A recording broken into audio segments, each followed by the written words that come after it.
It's a beautiful Saturday morning in the Florida Keys. I'm Gary McAdams with eXp Realty. We're having a cold day by Florida Keys standards, but not cold by northern standards. When I went out to take my walk this morning a little before 6 a.m., it was 70 degrees and there was a real strong wind coming off the ocean. I was cold.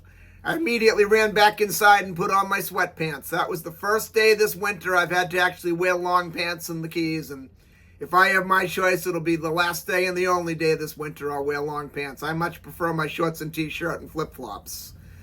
Then all of a sudden I decided it wasn't all that cold. I was talking to a friend of mine via text as I was walking. She lives up in northern Maine and is en route to go see her daughter in northern Michigan for Thanksgiving. And the fastest road course from Maine to Michigan when you're up in the northern part of the state is to go through Canada.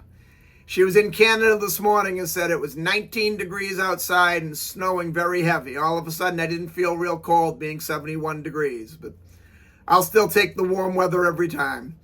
This is my morning market MLS update video I do every day right about this same time. I report all the new listings in Key West and the lower Keys that have come on the market in the last 24 hours. If you watch this video every day, you will be ahead of most buyers. You'll know about all the new listings from Big Pine Key down to Key West the same day the realtors know about them. I find most buyers will wait for a home to come on to Trulia or Zillow or Realtor.com or one of those websites before they inquire. And a problem they face there is by the time a lot of those websites put a home live online, it's been on the multiple listing service a couple days and all the good deals are already under contract. If you watch this video every day and you see something you like, call me right away. I'll make an appointment for us to go see the home. Or if you're not here locally, I'll do a live video chat with you, or we can do a FaceTime walkthrough call. And if you like what you see, we can write up an offer and have you under contract on the home before most buyers ever even knew it was available for sale. You can also get a much more detailed description of these listings if you follow my blog, keywestinvesting.com. I'll put that web address in the description down below. It's updated every day from the Florida Keys multiple listing service, including photographs. There's a lot more details on the blog about the homes, a lot more information, any unique features the home might have, things like projected room uses, room dimensions. There'll be photos of the inside of the home, photos of the outside of the home. If the home happens to be waterfront, happens to have dock space or a pool, there'll be photos of the pool view, photos of the dock view, photos of the water view. It's just a lot more information that I can cram into a couple-minute quick YouTube video. Again, that web address is keywestinvesting.com, and it's updated every day live from the Florida Keys multiple listing service. If you like this video and you want to stay current with what's being listed in the Florida Keys at what price, please subscribe to my YouTube channel. I do a video like this every morning. Then you'll know about all the new listings and the prices they're being listed at. As long as you're down there clicking that subscribe button, right next to us, the thumbs up like symbol. If you could please click that like symbol, that helps my channel grow a lot. I'd appreciate that. We have 4 new homes to go over today, but before I tell you about the new homes, the state of Florida's legal department has to butt in and make me cover the boring stuff. The information I'm about to give you comes directly from the Florida Keys multiple listing service. I'm not accepting any responsibility for any of these listings. I'm not claiming any of these listings to be my own listings. And I'm not accepting any responsibility if there's any inaccuracies in the information I give you. I'm simply reading it to you right from the Florida Keys multiple listing service. I will from time to time give my opinion. I'll let you know if I have any inside information or any experience with the particular home or the neighborhood or the subdivision.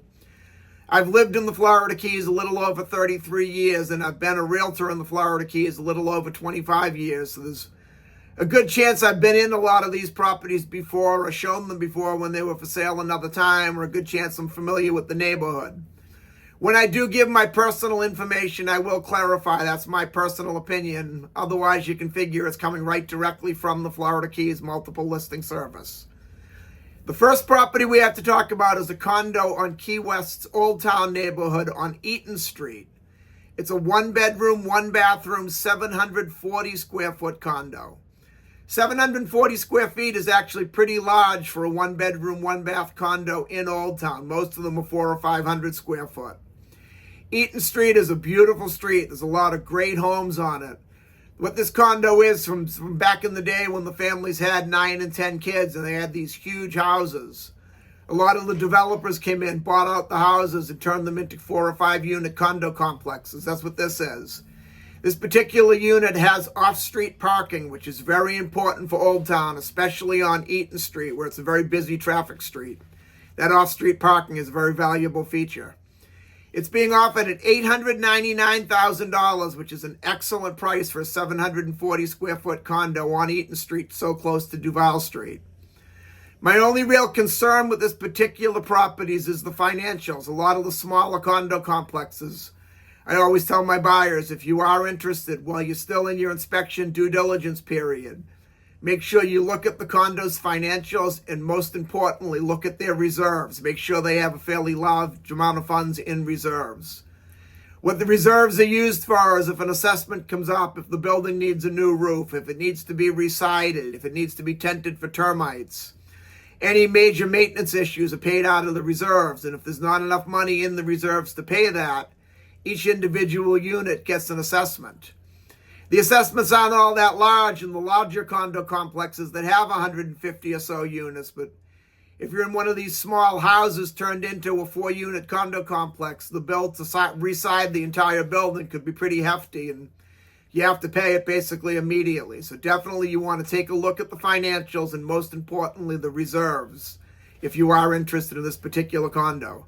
Otherwise, it's a great location. It's a large condo. It has off-street parking. It's close to Duval Street, and it's on one of the best streets we have in Old Town. It checks all the boxes. Just make sure you look at the reserves. Then after that, we go to Stock Island and the Sunset Marina condos.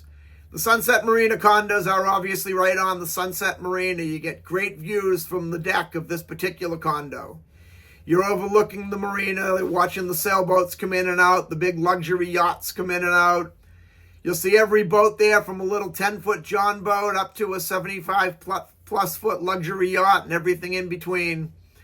You have great views, a really good location. There's plenty of parking for the guests over there, and each unit comes with 2 deeded parking spots that are private to the unit. This particular condo, if you look at the blog, keywestinvesting.com, I think it has a misprint in it. Underneath boat dockage, it insinuates that it comes with a boat slip. It does not. If you look at the main description of the condo on the blog, it says right in there that a boat slip is available for purchase. It's a 35-foot boat slip. I want to say it was $206,000. I know it was just a little over $200,000.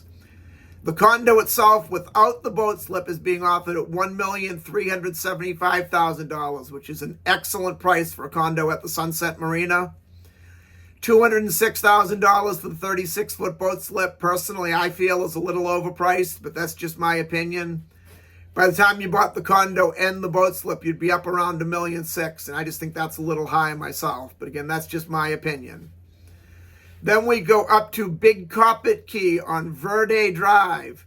There's a 2-bedroom, 2-bathroom, 1,140 square foot house on the canal. This house was built in 2020, so it will meet all the current building codes, giving you lower insurance.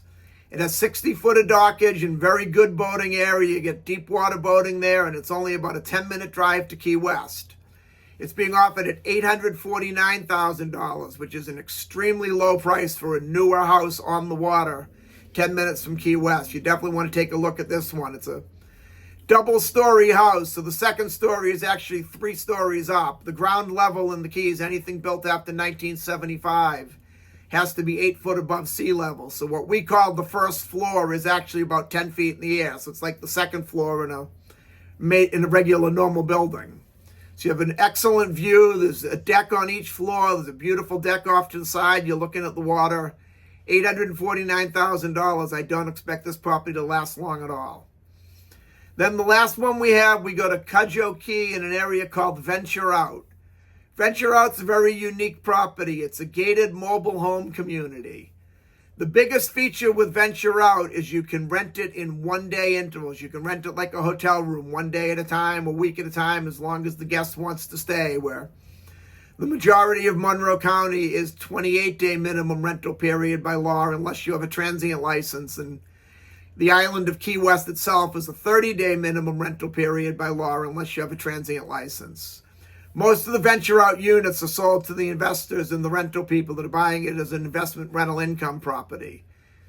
They have a gated security. It's manned 24 hours, and it is very difficult to get in that gate if you can't prove that you're staying there or you're renting there or you have reason to be there. They also have a large lot directly across the street from the gate where you can store your boat trailers or any big trailers you have or any of the larger vehicles. Most of the properties do have parking. All of the properties do have parking, but most of them it's smaller parking. You could get an average size car in there, but you might have trouble putting something like a Cadillac Escalade or a big Suburban in there, but there's a lot right directly across the street. They also have 24 hours a day somebody walking or riding around the property on a golf cart as security. There's a full-service marina on the property, a fuel dock, boat ramp, ship store.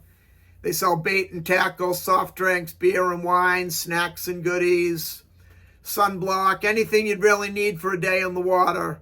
There's a regulation-sized basketball court on the property. There's a tennis court on the property, a couple pickleball courts on the property, a shuffleboard court on the property. They really have everything you could possibly imagine to have your whole vacation without leaving the gate. All that being said, this property and most of venture out, in my opinion, is very overpriced. It's a 2-bedroom, 2-bathroom, 864 square foot mobile home being offered at $715,000. $715,000 for a trailer is just overpriced in my opinion. I've run the numbers on a lot of these units because, as I said, most people buy them as rental investment income. I have a client of mine who's interested in buying anything he can with a transient license, and then he amended that after we ran the numbers on a dozen or so venture out units. He wants to buy anything he can with a transient license except for venture out. The average gross return is about 4.5%, 5% in some of the real good performing ones. But then when you figure in your expenses, you have your management fee, which is normally 20% of the gross right off the top, your venture out HOA fee, your property taxes, your insurance. Because it's a rental property, you want to have the highest insurance you can possibly have.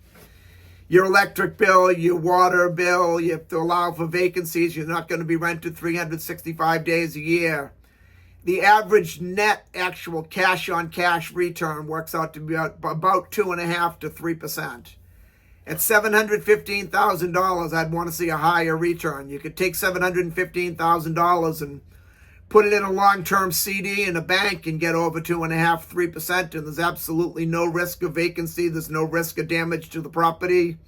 Just sit back and do absolutely nothing and collect your interest. A lot of people love venture out. There's some people that have, several units. Some of them have as much as a dozen units in there. So obviously some people like them. I'm just not one of those people. Personally, I don't care for venture out, but that's just my opinion. That's all we have for today. If you want to take a look at any of these homes or any home anywhere in the Florida Keys, give me a call at 305-731-0501. And don't forget to check out my blog, keywestinvesting.com. I'm Gary McAdams with eXp Realty.